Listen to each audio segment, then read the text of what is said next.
Good morning everyone and welcome to this month's webinar in which we're going to look at why organisations need a different approach to recruitment, and it comes on the back of our last SME survey where we identified that recruitment was the third major organisational challenge facing SMEs going into 2023. So before we get going, we just want to introduce ourselves. I'm Victoria Templeton, HR Knowledge Manager here at HR Solutions, and I'm joined today by Sue Watson, Head of Client Services, and Rebecca Johnson, our Marketing Manager, who will be on hand for any technical issues, but hopefully we won't have any today. And we've also popped you all on mute just because we've got so many of you joining us this morning, which is great. But if you do want to ask a question, then please do so. So when you see this slide at the end of the webinar, it means that we're going to take your live questions. So do let us know as we discuss the topic today. And here's just a quick run through of how you can submit your questions. So on the screen now, you'll see an image of what your GoToWebinar panel looks like. So please just type your question in the questions pane, and as I said, we'll aim to read out as many as we can at the end. And for those of you who are regular attendees of our webinars, then we like to make them as interactive as possible.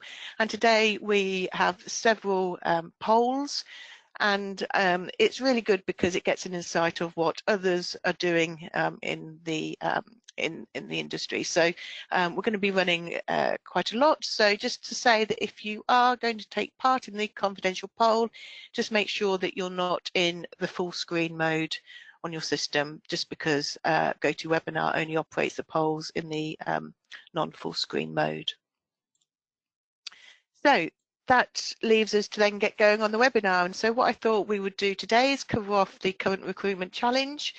I'll share with you some of the feedback that we've heard from our clients, and in particular look at some of that information from our SME survey, and then we'll come on to talking about taking a different approach to recruitment and share some of the thoughts that we have. And then finally we'll look at costs, because obviously that's an increasing concern for businesses and organisations, and we'll of course finish off with Q&As at the end. So we're going to start with our first poll, and really a simple question: are you struggling to recruit? And a simple yes or no. And we'll see how the land lies.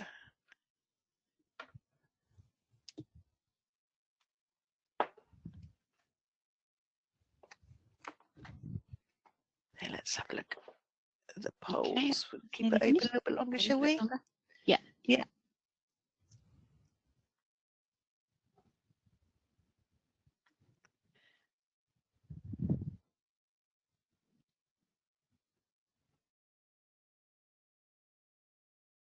Shall we close that one up and share it? So let's share that result. I think that's quite significant. Wow. Yes. Yeah. Definitely. I think we're in that not surprising. Yeah. Yeah. Oh, that is not surprising. So for the 80% of you, hopefully there'll be lots of things that you can take away and think about for your organisation. Obviously, every organisation is different.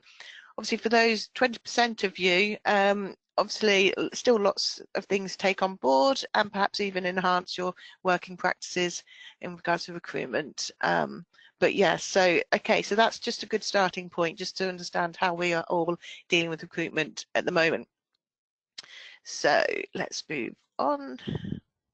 And so what I wanted to share with you is some data to set the context. And so the current labour market survey from the CIPD, they've produced some data. It shows that the net employment balance, which is the difference between employers expecting to increase staff in the next 3 months compared to those expecting to decrease, has remained stable at +27. And they've even broken it down by sector. So for those working in the private sector, it's +30, the voluntary is +22, and the public sector is +16. So it probably doesn't come as a surprise that public sector is lower on those numbers given the extreme pressures that it is under. And the report also talks about that this net employment balance is being driven largely by employers looking to hire, so 30%, with fewer looking to decrease staffing levels at a low 10%. But nevertheless, there's 80% of us on this webinar today who are struggling. So the report also talks about how recruitment intentions are back at pre-pandemic levels, which is fantastic. And 70% of employers plan to recruit in the next 3 months. And again, they've broken it down by sector. So the public sector, 84%, voluntary sector, 68%, and private sector, 67%. So that'll be interesting to see how that evolves over the next 3 months. And this report is published quarterly, so we'll be able to see how it moves on in around August, September time. It also talks about in the report that 2 in 5 employers have hard to fill vacancies. So the reasons for why vacancies are difficult to fill will vary. Some of it could be to do with the very technical nature of a job role. You know, there were many factors, but this report says that 42% of employers are finding it tricky, and the public sector being 52% and the private sector 40%. And again, I suppose the public sector, with the pressures that it's under, are probably probably come to expect why that's perhaps a little bit higher, although, you know, 40% is still significant. And then the most prevalent employers with hard to fill vacancies by sector: education, followed by healthcare. But we also have the full breakdown here on this slide here, just to give you an idea. So depending where you're operating your organisation, it will give you an idea. So, you know, it breaks it down: construction, finance, insurance, healthcare. So the pink, the lighter pink towards the left is those that is indicating yes, harder to fill vacancies. And so what you can see here, education, healthcare at the bottom are the leading two, and then you've got public administration and finance, insurance not far behind. So it's interesting to see how it breaks it down by industry.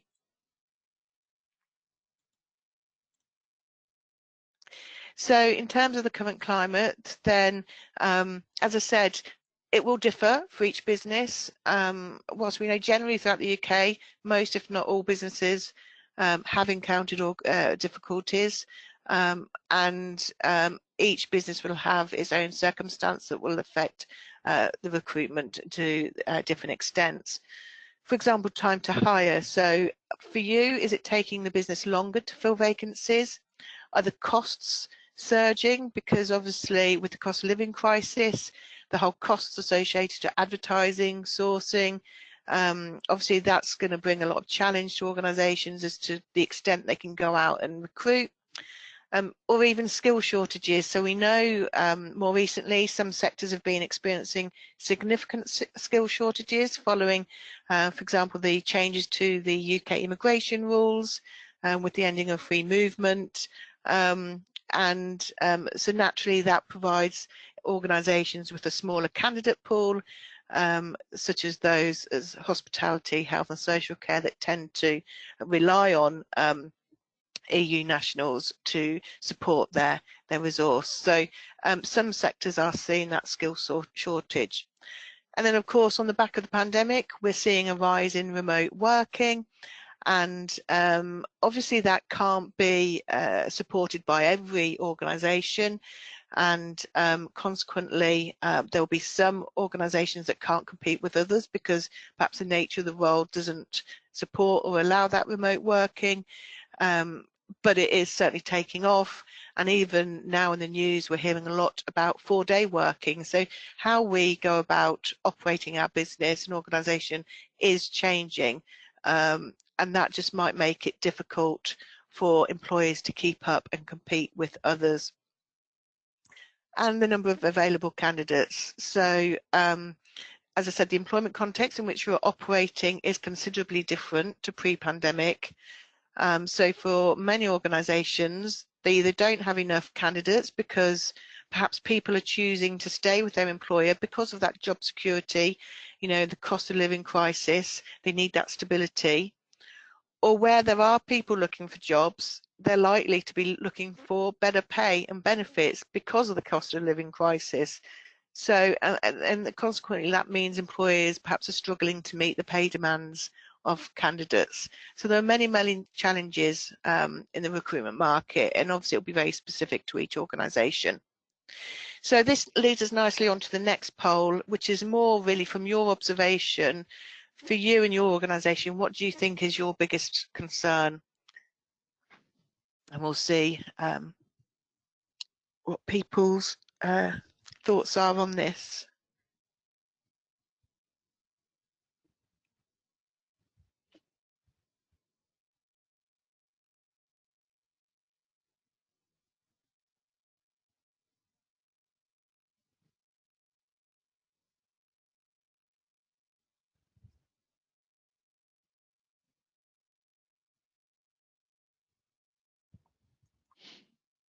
Let's let a couple more come Okay. through.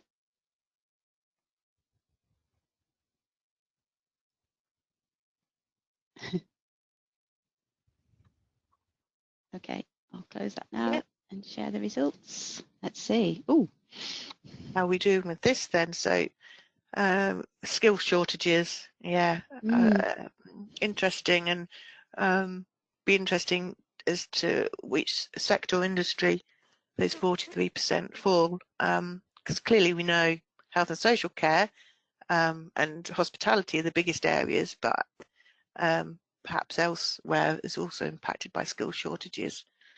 Have you got any thoughts, Sue? yeah. Well, I think it's across the board.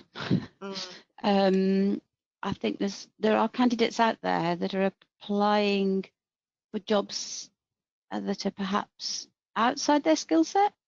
Maybe the climate's encouraging people to look wider than their current role. Maybe they're looking for more or something different, and they're trying different roles. I don't know. There could be many reasons why. But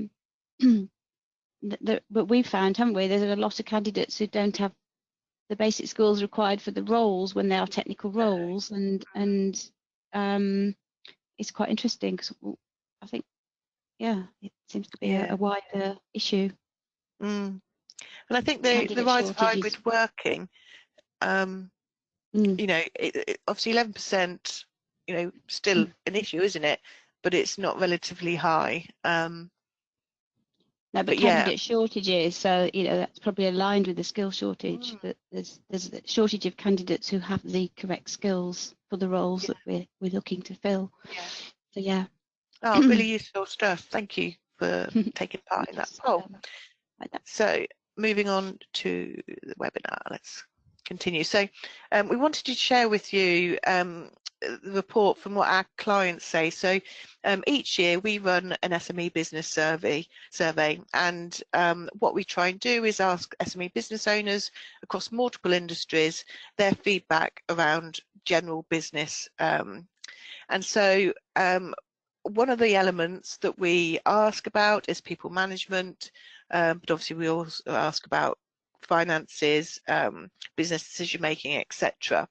But interestingly, talent attraction has been in the top 3 of not just people challenges but business challenges.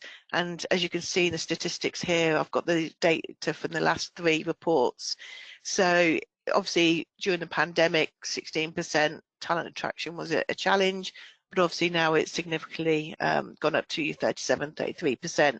So it is a common theme from listening to our SME businesses, and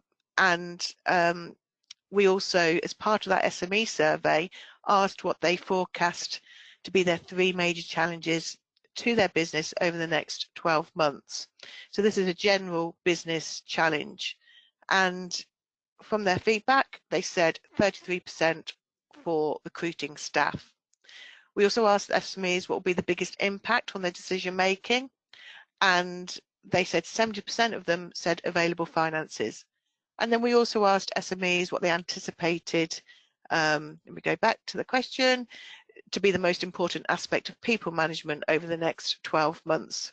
And their feedback was 33% the talent attraction. So clearly recruitment is and continues to be that challenge. And if they were to outsource any aspect of their business, then 50% would say recruitment. as part of their services. So that was some interesting information and insights that we gained from that, and you know, hence why we've put on today's webinar to help provide some thoughts and support for employers. So we're coming on to a number of several polls now that would like to run past you, and it's just to inquire, first of all, do you use any of the following schemes or systems in your workplace? I think that's the first one, is it? I No, think I had another one. I've got. Yeah, you've got another one, Sue. Sorry, so Yeah. ignore my commentary.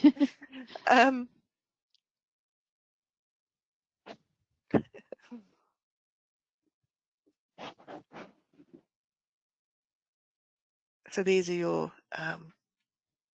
concerns.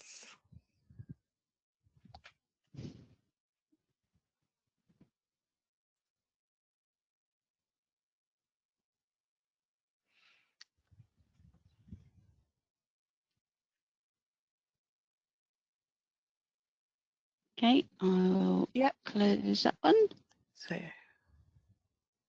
and share that result. okay, so yeah, so the 41% skill shortages followed by the wage demands, that's really sort of topical, isn't it? That's the thing, people are wanting to find new employment because they need to financially, and it's how employers can compete with other employers, you know, on the pay and reward element. Yeah, okay, I will. Yeah. That's it for this section. Okay. Okay. So okay, so that's the end of those polls, and we're going to move on to look at ways in which we can take a different approach to recruitment. And these are just some of our ideas, food for thought. And I guess the first thing to say is about going back to the drawing board. So do you have a strategy for how you're able to address your recruitment challenges? So we know that we need to be working differently when it comes to recruiting, having that clear strategic direction for how we want to approach recruitment is going to be key. So if you already have a strategy, then I guess I'd suggest or flag, well, if it's not been reviewed, you need to review it. Does it still fit for purpose? Does it still address the challenges, whether it's about meeting the pay demands, candidate shortage, skill shortage?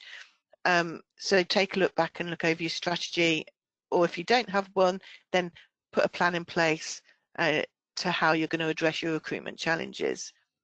We've got lots of helpful information that's free to download on our website, so take a look about creating strategies and things like that, and lots of articles. So have a look on there, or if you're a knowledge-based user, we've got lots of templates as well. But I think the starting point is to go back to your drawing board and think about the strategy that you've got in place and how you can use that to address the challenges. And then the next action you can take is to consider, I guess, the bigger picture, and that's by defining your employee value proposition, which is also known as EVP. So for those of you that aren't familiar, an EVP is essentially a unique set of benefits that an employee receives in return for them giving you their skills, capabilities, experiences to the organisation. So having an EVP that accurately defines your own organisation's culture and the way you operate, the type of work you offer will effectively help you to attract and retain the best talent, and obviously it will help you compete against competing employees in your local area. So before sort of considering the finer detail of the actual recruitment process, think about your EVP. Do you have one? If not, how can you go about creating it? If you do have one, is it still fit for purpose, and does it still reflect your organisation? Because communicating your organisation's EVP, whether it's through your job adverts, your recruitment process, your onboarding process, that's how you can seek out the best candidates and talent and retain the best. So EVP is a selling point, particularly helpful when there is a competitive labour market. You want to do as much as you can to stand out from the rest. So it's about telling your full employer brand story, so your origins, the vision and goals of your organisation. It could be perhaps in any marketing materials you'll publish to candidates, information that you contain on your website, or how you share your story during the selection process, the interview process.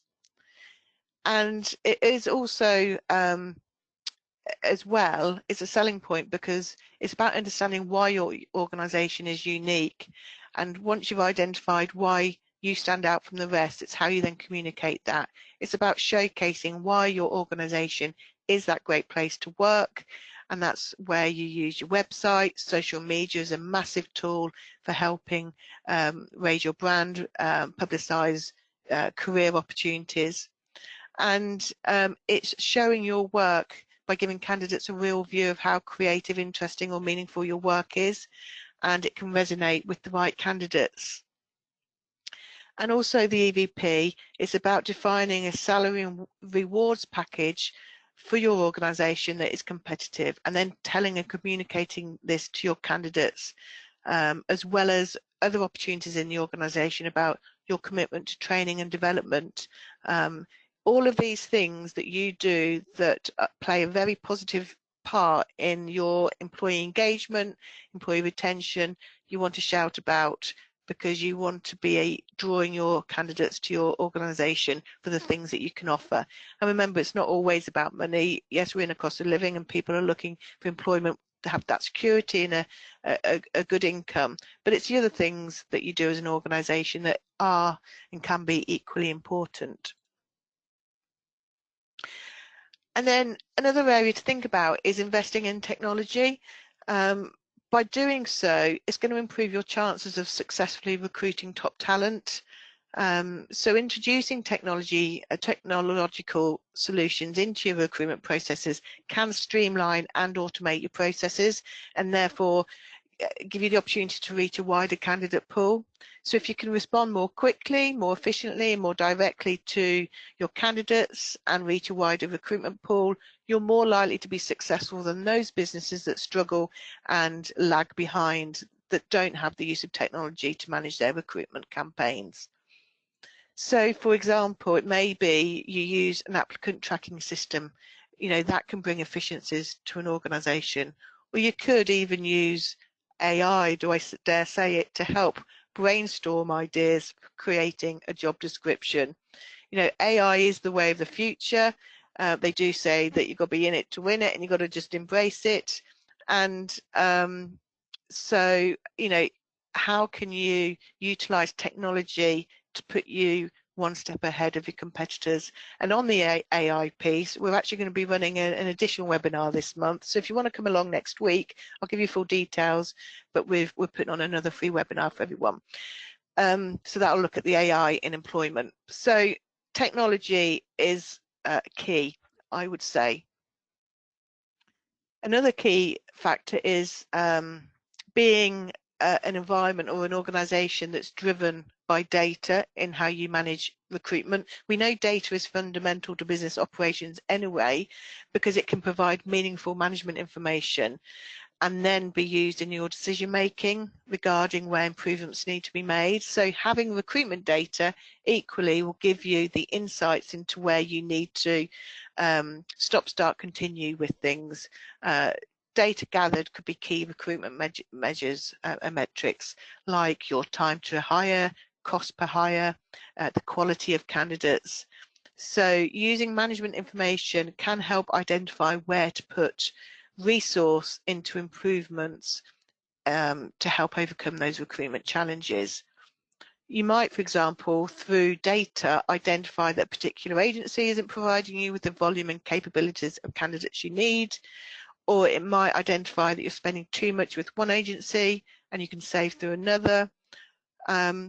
Or data might give you evidence to show that by using social media, you're able to recruit more organically and actually reduce your costs by using that particular method. So Data is particularly important to recruitment because it'll help you to move forward and think of new ways of working. We also suggest about varying recruitment sources, so you reach a wider pool of candidates, because it can give the organisation great exposure, which is vital if you want to promote your EVP and compete amongst the best employers in your area. So using that variety of recruitment sources will increase the likelihood of you finding suitable candidates and reduce the time a position stays vacant, which is obviously really key. And it's also important for employing a more diverse workforce. So the more you're able to widen the recruitment pool and give people opportunities to get into work where they may not have been presented previously. For example, I'm thinking, women who can only work part-time because of childcare responsibilities, or carers that have responsibilities with caring responsibilities, as all those individuals who have disabilities. The more you can vary your recruitment sources and where you reach out and the type of work, hours and working arrangements you can offer, the more you're going to give yourself more opportunities to more candidates. And in regards to agencies, then yes, there's clearly costs associated. Agencies can be used, several ways. If we think about, excuse me, agencies used to recruit for permanent staff, not your sort of temp agencies, they are and can be beneficial, although obviously costly, but sometimes the costs will just be justified by the fact you're saving by using an agency. So for example, excuse me, by using an agency, the fact is that they have access to a wider pool of candidates. They have expertise in the whole recruitment process and know how to find the right candidates for the job. It's saving the organisation time because you're leaving the agency to manage that aspect of the process, so freeing your time up to focus on other business tasks. It can reduce the chance of hiring the wrong candidate, because quite often agencies will have a really good and thorough understanding of your business and the context in which you operate. They'll have a good understanding of the roles that you advertise for, and will have experience at screening candidates. So all of that combined will help improve the chances of hiring the right talent.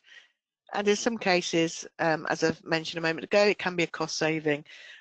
Even though there's the costs associated, there's a certain percentage you pay for each hire. Overall, it may be beneficial because those costs outweigh the costs that would be involved in doing it yourself. The one thing I would say with agencies is, make sure you're always getting the best out of them. Perhaps have a preferred supplier, or narrowing it down to agencies that are your top 3, and then have that relationship with them so that they can really get to know your organisation. As I said, getting to know the jobs that you have in your structure, the jobs you typically recruit for, so that they can start getting that really in-depth understanding of what you're looking for. And then, it might be you take time researching the agencies that you want to use, have that preferred supplier list, and invite them on site. Give them their own job interview, if you like. Get them to answer to you as to how they manage the recruitment and how they can give you the assurances that they'll be the right agency for you. It might be a bit of a task in doing it in the first place, but in the long run, if you find the right agency for your organisation and build that relationship, there's no reason why you can't sustain that good working relationship for the coming period. And it will give you the confidence that you're using the best agency in your organisation and the roles that you recruit for. Quiet hiring is a term that's it's come about in the last few months. You may or may not have heard about it, but it's a new term that's referred to how an organisation uses the capabilities of its current workforce to acquire new skills, and therefore avoid the need to recruit externally. So it's looking at within. So it can be a more efficient way to recruit, and it can help you to have or identify qualified candidates from a pool who already have that good understanding of the business. You would want to have plans in place or a framework for how you would approach quiet hiring, because you need to still ensure fair, ethical and transparent treatment of all employees. So for example, if you have an appraisal process in place that also incorporates personal development plans, that's the perfect tool to help businesses identify early on the potential for job replacements further down the line. And then creating opportunities like introducing secondments into your workplace, getting people involved in project work, introducing a management development program or a framework for succession planning, job families, all these kind of things. They're all measures that can help you ultimately quiet hire, or quiet hiring as the phrase is. So it's not necessarily about being immediate, but it's planning for the future and how you can prepare the business to put itself in the best position to be able to recruit. And we're going to be talking more about this in next month's webinar, because that's all going to be about how to build the capabilities of your workforce. So do sort of sign up to that if that's an area of interest. And the next area, I guess to say, is around apprenticeships. We know that from the pandemic, young people were impacted the most when it came to employment. So for young people, apprenticeships are a fantastic way of getting into employment. They're government-backed training schemes, and they allow organisations to hire someone new or upskill an existing employee to grow and develop that talent. So obviously it's got many benefits for the individual because it enables them to earn whilst they're learning skills. And obviously for the employer, there are many benefits. There's a simple and cost-effective recruitment process. The apprentice has a tailored on-the-job training program to suit the organisation's requirements. So you're building an apprentice to become the type of employee that you're looking for in your own organisation. It's securing future business planning by investing in the future workforce. It's providing an opportunity to partner with local community and training providers. Of course, it also promotes diversity and inclusion in the workplace. It will help increase staff retention and employee engagement. And importantly, it creates a culture of continued learning, because learning doesn't stop, when you leave school and college. Learning continues throughout your career. So there are many, many benefits to using apprenticeships. So that's another area to consider. And then finally, remote and hybrid working. We know it's a big factor when people are looking for new employment. Clearly not all businesses or job roles can support it, but where it can, it's a great tool for attracting and retaining individuals to your organisation. And we know from a survey that's been carried out in 2022, as reported in People Management, that employers who could afford or could offer, remote or hybrid working were more successful at recruitment than those that couldn't. And employers with staff working 100% remotely were 3 times more likely to report finding it easier than usual to recruit when compared to employers who required staff to work on site only. So there is really a massive benefit to looking at how you operate, not just the hours, so flexible working, but how somebody works the hours, the location. And I think this has all stemmed from the pandemic, isn't it? So, and we know that it's on the rise. And so if you're able to offer some form of hybrid working, or even a 4-day work week, this may sound drastic, but we are seeing more and more organisations moving to a 4-day work week. That will be a massive selling point. And we covered on last month's webinar several case studies, and one of the case studies, their feedback with their employees found that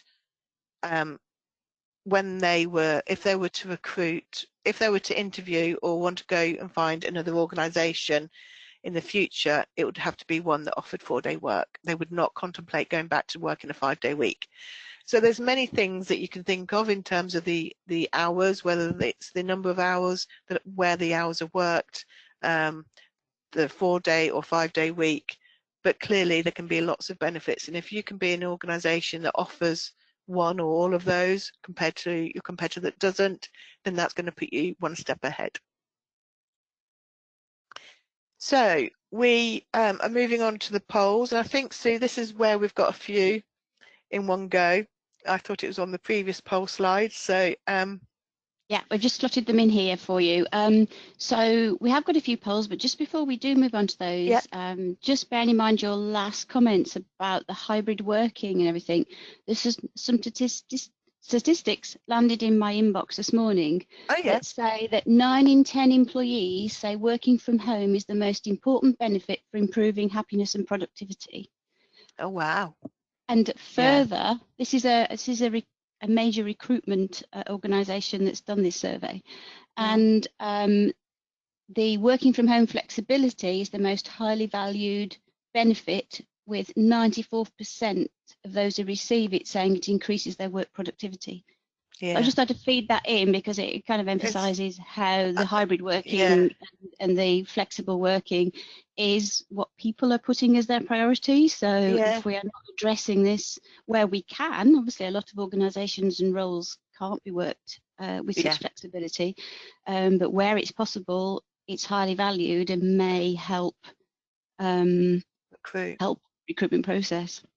Yeah, and it might help those that have got skill shortages as biggest challenge. You know, you're tapping into more of a candidate pool, aren't you? Because people might only want to be looking for jobs that are hybrid. They might just completely exclude office space. Yeah, absolutely. That's interesting. Right. Thank you, Sue. Okay, so I'll launch the first poll anyway. Yeah. There we go. So this is just understanding what you're currently using. Yeah, in your workplace. If people are trying some of these various initiatives already. Yeah, because it's helpful to see what others are doing.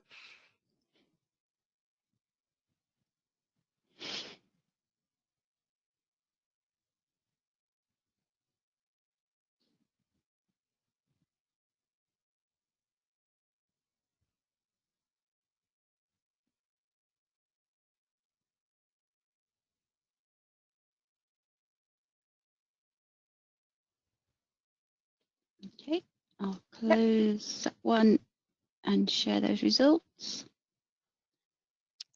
Okay. So apprenticeships, 18%. Formal and informal training. Management development program. There's a good spread of people using different initiatives, but because that's another area people look for is some kind of career development, or at least personal development, if not not career development. That's okay, interesting. Let's move on to the next one, which this is about the recruitment process. Technology. Yeah.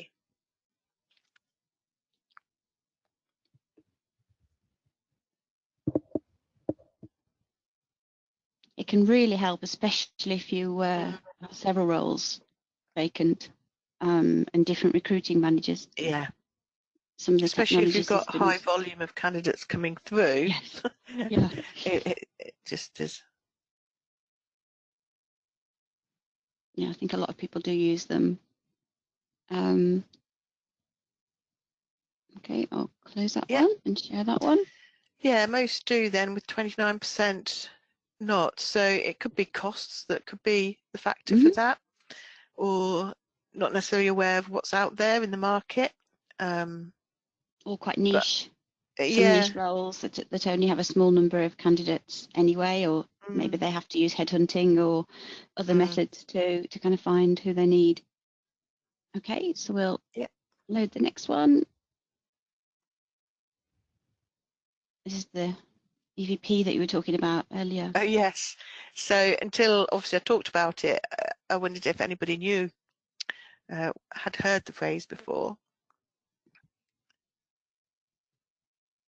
Yeah, somebody's commented they use several of the schemes Okay, yeah. So, which is good. I mean, I think that you have to try it, and different roles might Yeah. need different incentives.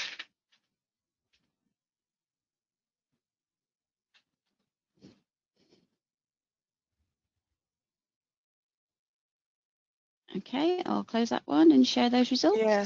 So So we that's good. have, That's 41%. That's good because I think it's all about how you get yourself out there, isn't it? As an organization, as a brand, promote yourself and trying to describe your culture, your workplace, what it's like to come and work for you. It's all part of the EVP, your benefits that you offer. So 27% of you aren't sure what this is, and it's just about thinking overall, if you think about the whole employment life cycle, starting from, your onboarding journey through to your benefits and how you reward people, whether it's through incentive schemes and recognition, and all the way through to the ending, at the end of the employment life cycle. It's about how you communicate or express that externally to the world so that you can then persuade somebody to come and work for you, because it's like, oh, I want to work for them because they do 4-day working weeks or they're very into their corporate social responsibilities and they're very much green in all their policies, so it's about how you can describe your organization in a way that communicates effectively to the selling outside yourself, world. isn't it? So it's selling yourself, yeah. Selling yourself to the candidate pool out there to say, we're an amazing place to work, come and join us. Yeah.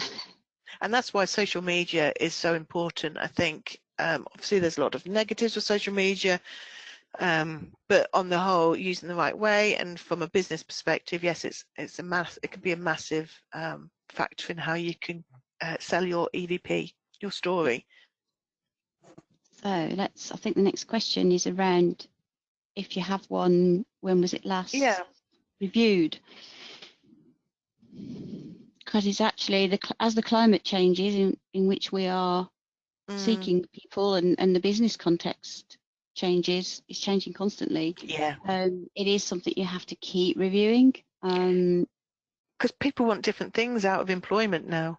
They do. And I think the pandemic changed that, didn't it? With I remember we did some research at the time around the benefits people wanted tended to change. So where perhaps they may have wanted certain things, the pandemic got them realizing they wanted more extra holiday, time out, those kind of benefits, not just the financial ones. Okay, I will close that and share the results. Yeah. Okay, so 49% is good in the last year. Like we've just been saying, I think, the climate, just the world we live in now has changed massively since 2020. So if probably even those that are sitting in the 1 to 2 years, it's probably worth just reviewing it at this point. Especially if you are getting those recruitment challenges, that might be a trigger to just relook at your EVP. And certainly those that are more than 3 years ago, definitely now is the time to relook at how you sell yourself in the market. Yeah, and the financial benefits are moving further and further down the perceived benefits in an organisation. So yeah, absolutely. Right, I will hide that one and load. I think we just one. got one more in this section. Yeah. Yeah, and it's just whether you use the social media channels, isn't it, to advertise?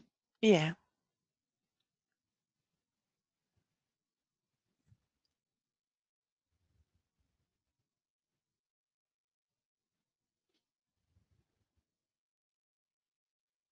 Of course, we've got a new one, haven't we? Launched in the last week. Yes.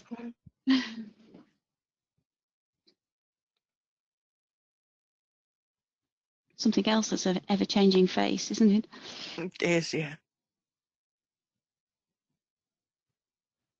Okay. But I think social media is becoming more and more important, isn't it? And necessary for businesses, because you just got to keep up. So, yeah, 78% LinkedIn. Yeah, that probably makes sense. I can understand that. That's we use it. We use all of them, don't we? And we use it as a way to get our brand across and what it's like to work for us. And then you've got your own website. That's good that you're using your own website as well. Careers page, you can talk Yeah. about what you do socially, what you do for staff, talk about your venue. You can go into more detail there on your own website, and the website should reflect the style and culture of the organisation to entice people in. So yeah, absolutely. All really good ways. Okay, I think that's. Thank you. And then thank you, Sue. There you go. And then I just thought anybody that wants to just drop down in the question panel, let us know which of the following you'll probably consider for your workforce, for your workplace even, as we've gone through these things here. It's just interesting to know them, depending on how many responses. So I don't know whether you can glance at what kind of themes, or it would have been a poll, but we've got more than 5 responses. So just let us know if you're considering any of these moving forward now. Yeah, just waiting for them to come through.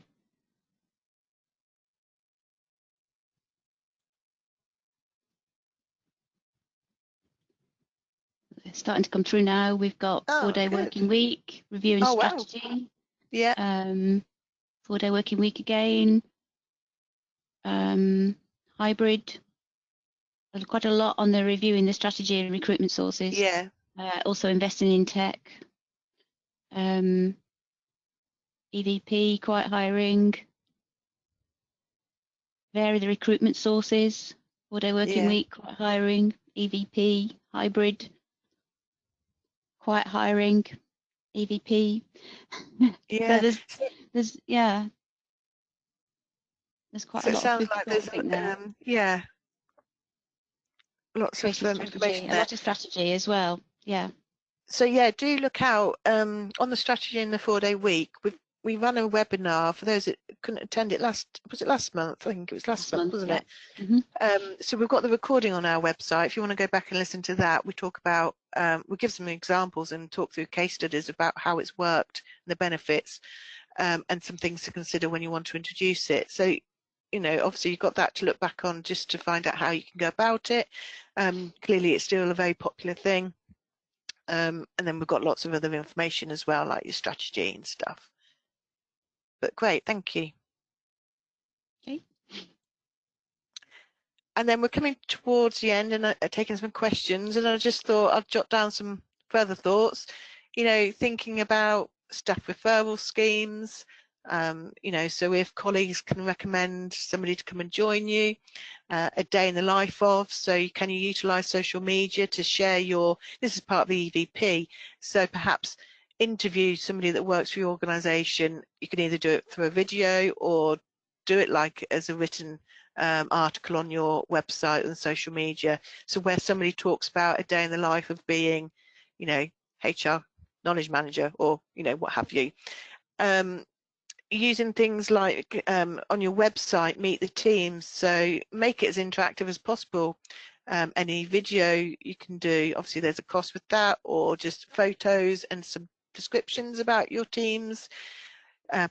Attend career fairs, get your brand out there, go and look at seeing how you can get your name out there and working with you know, local colleges and schools, or even host virtual recruitment events, so you can use that as a way to describe the kind of job roles that your organisation has on offer, the current vacancies that you've got available. That's part of the EVP. You can sell in that. That could be something that is kind of unique. You don't really see sort of many of those. Use social media, as I've talked about. And then from an internal perspective, look at job families. So, for example, taking, you know, the HR function, you've got HR admin, HR advisor, HR BP, you know, there it's a job family is grouping similar jobs together, and obviously you've got different levels of knowledge and experience needed at each, and then that gives that clear career progression for somebody. And how you use comments as a way of potential recruiting for the future. So there's just some further thoughts that I've just sort of mapped out there for people to consider. And then obviously just to finish off with costs, because we've got to be mindful of the costs. I'm referring back to our SME survey that we ran looking at issues for this year. Top 3 financial challenges for 2023 included managing costs and cash flow, salary increases, so how can you compete with competitors, and profitability. And then the top 3 areas that will have the biggest impact on decision making within an SME in the coming 12 months does also include available finances, profitability and inflation. So obviously, with all that being said around these ideas for recruitment, you've still got to be mindful of the financial context. But if there's cost-effective ways and innovative ways you can do that's low cost, then obviously the benefits will be massive. And then the top 3 actions as well from SMEs that they're most likely to take in the next 12 months is to increase turnover, cut costs and alternative routes to market. So this looks also obviously links into the piece around there is a need to cut costs, but like I said with agencies, you know, sometimes paying for a recruitment agency, yes, there's a fee, but actually the benefits you get from using an agency outweigh and is more effective. So it's just working out what is best for your organisation. And that leads us then to the questions, if we've had any come through, and we'll take as many as we can in the last few moments before I then just flag to you details about our AI webinar and some other bits and bobs.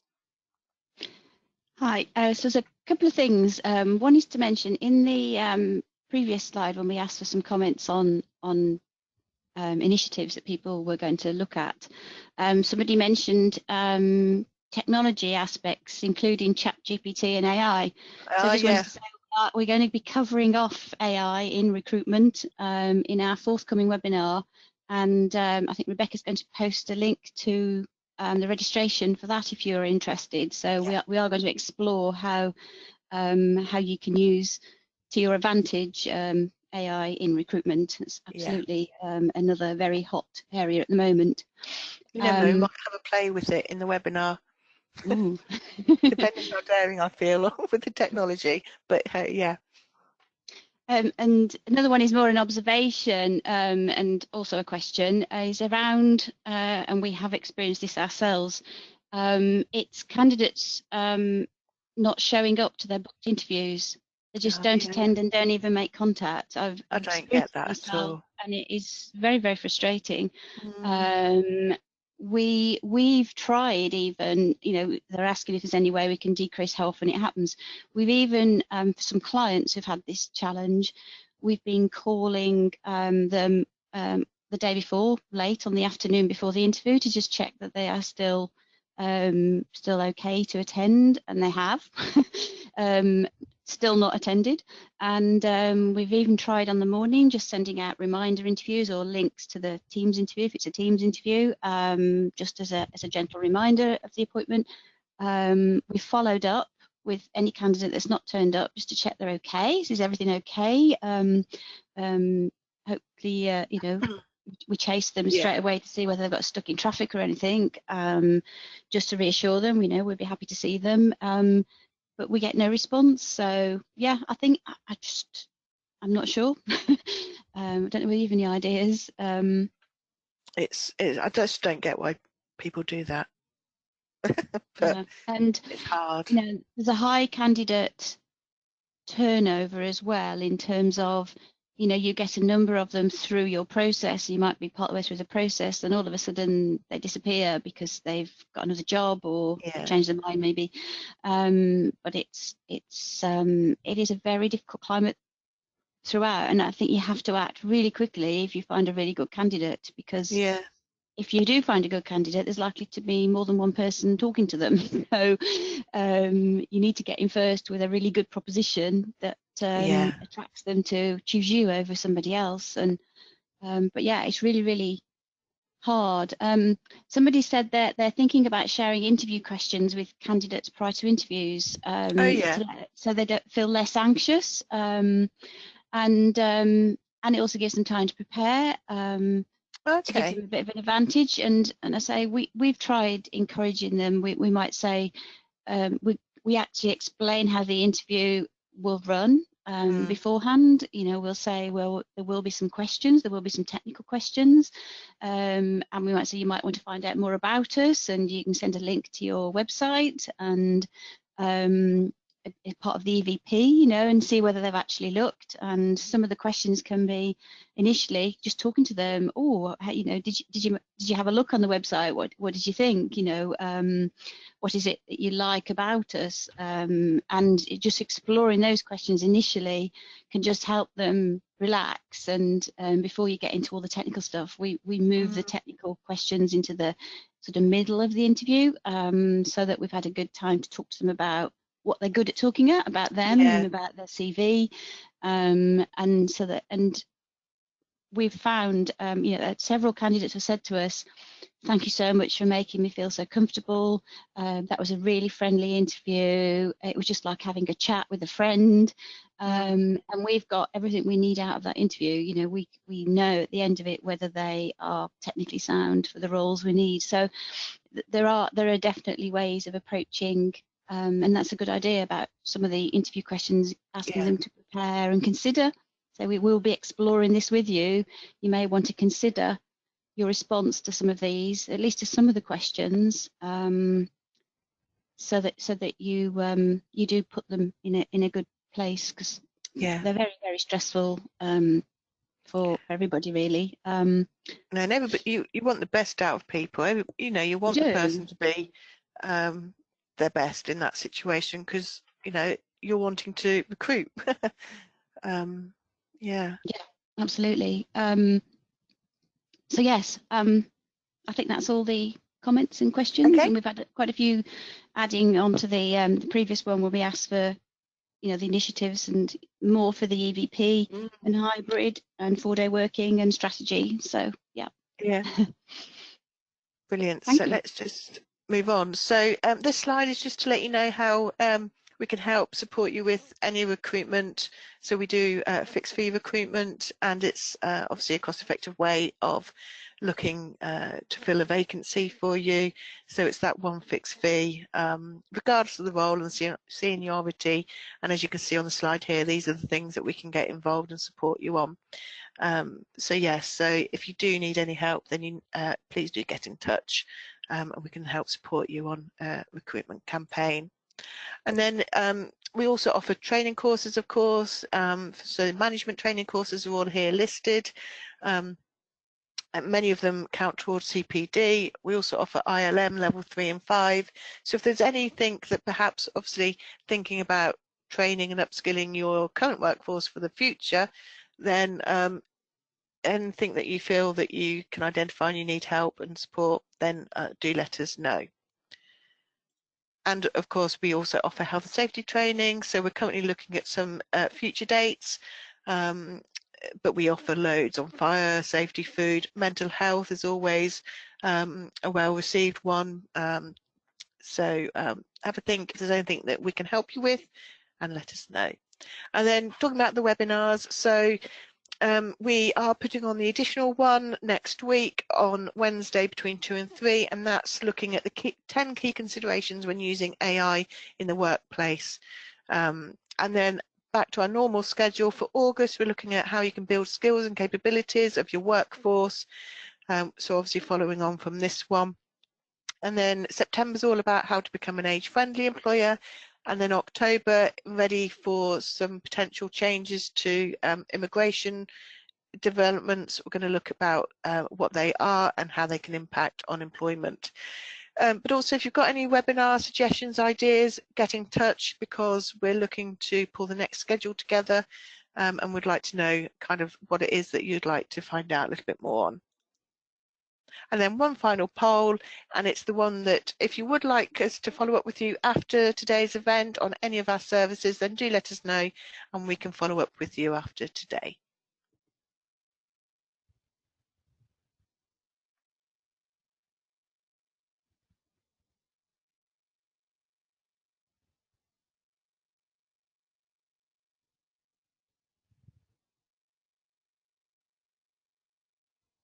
Okay.